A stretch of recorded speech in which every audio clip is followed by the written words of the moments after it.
There's one bad habit that we all share, and it consumes over more than half of our day. At work, home, school, coming in between all of them. It's sitting. We sit. So for 5 minutes, we're going to take a break from that. We're going to learn simple tricks on how to help us rework our behavior for the better. So, to my audience, here in the studio, the viewers at home, at work, stand up, stretch, roll the shoulders, touch the toes, try and do what this guy is trying to do. I'm going to talk to you about how long we sit, why we sit, and that we have everything that we need to stop sitting. Now, for many people, a healthy life means really great diet and lots of moderate to vigorous intensity exercise. But this is real life, and we have things that we have to do.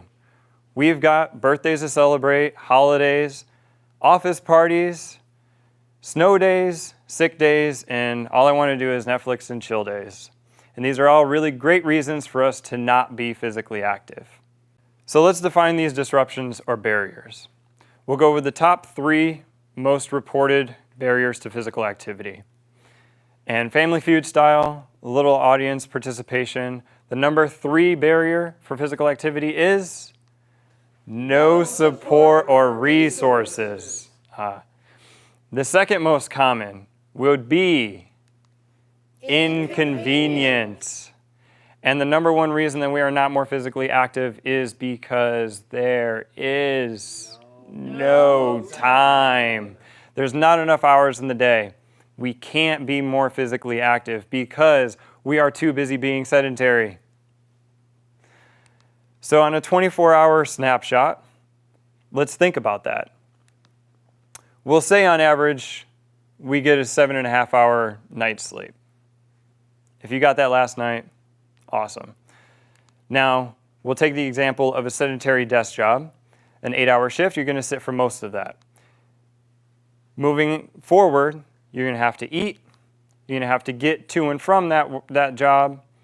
And then when you get home, you want to wind down, watch a couple of those episodes of Netflix, and maybe read a book and listen to some music. So if you're doing the math, that's 16.5 hours of waking time.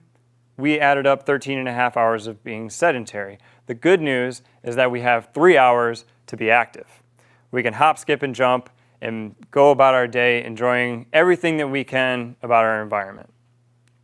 Even better news is that we can take that 3 and not settle. We can find more ways throughout the rest of our day to make that 4 hours, 5 hours, 6 hours. We just have to change our approach. I'm not necessarily trying to say you absolutely need to add in this structured, planned exercise routine into your already busy schedule of sitting, right? We're just trying to be more physically active in our everyday life. Remember, the goal is to just not sit, to sit less, to do less sedentary activities. So here we are at work. Let's think about this. We've got lots of great ways that we can increase our activity. First one, I call the 4-to-1 rule. So for every 4 minutes that you spend sitting, spend a minute standing. Keep it at about a 20-minute max, 20 to 30 minutes of sitting time. Be up for 5, 6, 7 minutes. Set a timer on your phone. Keep yourself accountable. Now, if you're tethered to a station, that doesn't mean that you're chained to it and that you can't actually move. You can stand and talk on the phone. Step, touch, any type of movement is great. And you have other alternative chair options, whether you use a stability ball to sit at your desk or a balance disc that will keep your core engaged and your posture up. Get creative with your steps. We got plenty of things that we can do, plenty of spaces, places that we need to go.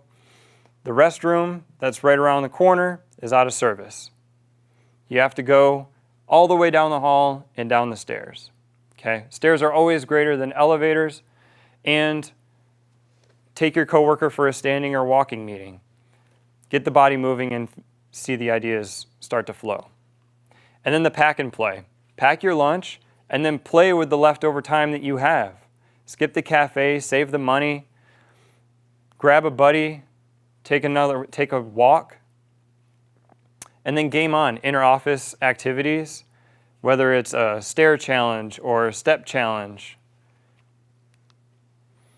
And then when we make it home, we've got some things that we already do on an everyday basis that will help us burn some extra calories. Things like sweeping, vacuuming, mopping.